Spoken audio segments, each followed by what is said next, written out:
عالی شان رہا. لوگوں نے پنجاب حکومت کے راستے بند کیے جانے کے باوجود متبادل راستے اختیار کیے، اور جہاں لوگوں کو متبادل راستے نہیں ملے وہ بیچارے نہ پہنچ سکے. خود میں جلسے کے اخیر میں پہنچا، کیونکہ 2 گھنٹے لگ بھگ جو ہیں وہ یہ راستے میں انہوں نے یہ رکھے تھے، راستے بند کیے تھے، اور اس پہ انہوں نے بہت سارے تاریں لگائی تھی اور یہ کنٹینر رکھے تھے، تو ہم نہیں پہنچ سکے ٹائم پہ. لیکن آخر میں جب سی ایم صاحب کی تقریر جاری تھی، اس کے باوجود جو ہے عوام کا شور شدید نہیں تھا. صرف پہلی 804 یکجہتی کے لیے دنیا جہان سے مرد، خواتین، جوان، بزرگ سب آئے ہوئے تھے، اور جلسہ جو ہے وہ کیمرے کی آنکھ سے پورے قوم اور دنیا نے دیکھا.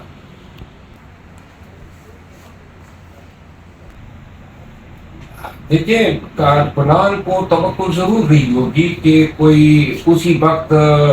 جو ہے وہ سمجھتے ہوں گے کہ اب نکل کے ہم نے اڈیالہ پہنچنا ہے یا ڈی چوک پہنچنا ہے. یہ پبلک سینٹیمنٹس ہوتے ہیں، لیکن جو اسٹریٹجی بنانی ہے اور جو فائنل کال کی بات سی ایم علی امین خان نے کی ہے یا ہمارے سیکرٹری انفارمیشن نے کی ہے، وہ یہ ہے کہ جب فائنل کال ہوگی تو وہ سوابی کے لیے تو نہیں ہوگی، وہ تو ڈی چوک کے لیے ہوگی. اور یہی بات جو ہے لوگوں کے ذہنوں میں بٹھائی جا رہی ہے کہ جس طرح انہوں نے ڈی چوک سابقہ دھرنے پہ ہم پہ لاٹھی چارج اور ظلم و جبر کے پہاڑ توڑ ڈالے، اس دفعہ جو ہے ساری کشتیاں جلا کے آنی ہے تاکہ جو کچھ بھی یہ کرے. لیکن احتجاج چونکہ حتمی ہوگا، ہمارے پاس اس احتجاج کے بعد کوئی دوسرے احتجاج کی دلیل نہیں رہے گی، تو لہذا اسی کو کامیاب کرنا ہوگا چاہے یہ کچھ بھی کرے. اور اس لیے جو ہے یہ حتمی اس لیے کہا گیا ہے کہ چاہے ہمارے ساتھ یہ کوئی بھی رویہ اپنا لے، ہم نے کسی صورت میں ڈی چوک سے ہٹنا نہیں ہے. اور وہ تب ہوگا، آج خان صاحب نے بھی اس کو کنفرم کیا ہے کہ اس کی تاریخ وہ خود دیں گے. لوگوں کی سوچ کے مطابق تو ہر ایک فیصلہ نہیں ہو سکتا ہے. فیصلہ وہی ہوگا جس پہ عمل درآمد بھی کیا جا سکے، جس پہ قیادت جو ہیں ان کے درمیان اتفاق رائے بھی ہو، اور جس کو خان صاحب کے آشیرواد بھی حاصل ہو. تو لہٰذا یہ آلریڈی فیصلہ شدہ تھا کہ کراؤڈ کو جو ہے انہوں نے ایک تو ایک یکجہتی کا اظہار تھا، اور ایک ابہارنس یا نفرت کا اظہار تھا 26ویں آئینی ترمیم کے خلاف. دوسرا جو ہے اس کراؤڈ کے ذریعے پبلک کو جو ہے موٹیویٹ کرنا تھا کہ خان کے لیے، پاکستان کے لیے اب نکلنا کیوں ضروری ہو گیا ہے. کوئی اب دوسرا آپشن نہیں رہا ہے، نہ کسی آپشن کے قابل قوم کو چھوڑا ہے. آئینی ترامیم کے نام پہ ان لوگوں نے پورے قوم کے ہاتھ اور پاؤں باندھ دیے ہیں. اب صرف ایک ہی چیز میں جو ہے نجات ہے، اور وہ نجات جو ہے جب عوام احتجاج پہ آ جائیں اور تب تک نہ اٹھے جب تک خان رہا نہ ہو، اور خان کی رہائی کے بعد جو ہے ہمارا دوسرا لائے عمل ہوگا، اور وہ ہوگا ان تمام انلیگیلٹیز کو انڈو کرنے کا. تو یہ سوچ ہے کہ جب آخری دفعہ ہم حتمی کال دینے کے بعد نکلیں گے تو اس کے بعد جو ہے یا تو یہ ہمیں ماریں گے، پیٹیں گے، یا پھر تدفین کریں گے، پارٹی کو جو ہے کچومر نکالیں گے، یا تو ہمارا بیڑا غرق ہوگا اور یا پھر اس نظام کا بیڑا غرق ہوگا. تو اس سے بہتر ہے کہ اس نوبت آنے سے پہلے یہ عقل کے اوش کے ناخن لیں. اتنا ظلم نہ کریں. کس کے ساتھ کر رہے ہیں؟ یعنی اپنی دنیاوی مفادات کے حصول کے لیے جیلی نظام بنایا ہے، قبضہ حکومت بٹھائی ہوئی ہے، اور جیلی مینس کے ذریعے یہ جیلی ترامیم ہے. اس طرح تو ریاست تو کبھی اس طرح نہیں کرتی ہے، مافیاز اس طرح کرتے ہیں. اور ہم اپنے ملک کو مافیا کے، دیکھیے ہم پاکستانیت پہ یقین رکھتے ہیں، پاکستان میں خلفشار قطعا نہیں چاہتے ہیں. جو خلفشار انہوں نے امپوز کیا ہے، جو پاکستان کی تباہی ہمیں نظر آ رہی ہے، اس سے ان کو روکنے کے لیے ضروری ہے کہ یہ عقل اور ہوش کے ناخن لیں. اگر یہ ہمارے ساتھ بیٹھتے ہیں، اور اس سے پہلے کہ ہمارے اور ان کے بیچ ہماری آئینی جدوجہد کو جس طرح انہوں نے ماضی میں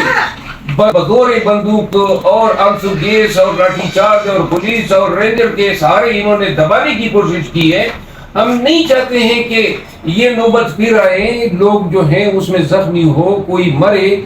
پاکستانی جو ہیں وہ ملک میں خلفشار دیکھیں۔ بہتر نہیں ہے کہ یہ بیٹھ جائیں، یا تو یہ ہمیں قائل کر دیں کہ آپ کا یہ موقف غلط ہے، یا پھر ہم ان کو بتا دیں کہ آپ نے یہ زیادتیاں کی ہے،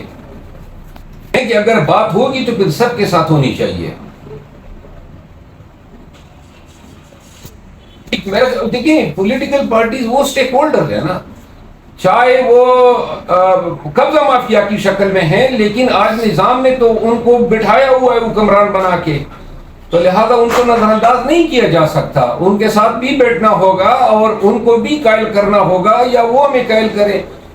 کہ جی وہ جو کر رہے ہیں یا ان کے نام پہ جو ہو رہا ہے وہ درست ہے، یا پھر ہم ان کو قائل کریں، یا کوئی درمیانی راستہ نکالیں، تاکہ سب اسٹیک ہولڈر اس پہ راضی ہو جائیں کہ پاکستان مزید اس تباہی بربادی خلفشار طوائف الملوکی کا متحمل نہیں ہو سکتا ہے۔ اور میرا خیال ہے کہ کسی کے دل میں ریموٹلی پاکستان کی تھوڑی بہت محبت تو ہوگی،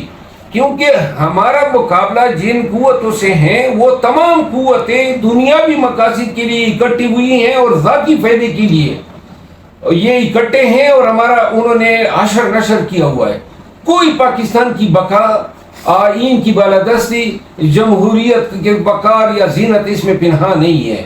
یہ شارٹ ٹرم مقاصد ہیں، اور اس کے حصول کے لیے فلاں کو صدر بنا دیا، فلاں کو وزیر اعظم بنا دیا، فلاں کو M&A بنا دیا، فلاں کو ایکسٹینشن دے دی، بس یہی ان کا گول تھا جو انہوں نے حاصل کر لیا ہے۔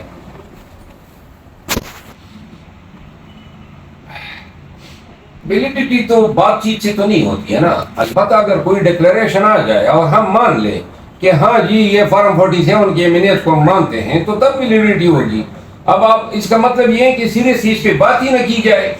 بات ہوگی، ٹیبل پہ بیٹھیں گے، ان کو بتائیں گے کہ جی یہ آپ کا فارم 47 کے M&A کہاں سے آیا،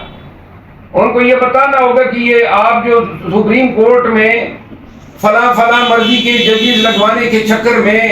آئینی ترامیم کی شکل میں عدلیہ کی آزادی کے نخرے بخرے کر رہے ہیں، یہ غلط ہے۔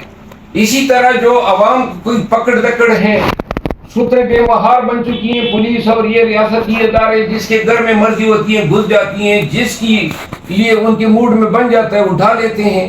یہ کیا پاکستان سے اچھا تو نہیں ہو رہا ہے؟ جو ریاست، جو حکومت، جو ملک اپنے شہریوں کی بنیادی حقوق کو اسی طرح پامال کرتی، وہ صرف دنیاوی مصلحتوں کے تحت، وہ ریاست اور وہ مملکت جو ہے کبھی اپنے عوام کی دلوں میں جگہ نہیں لے سکتی ہے۔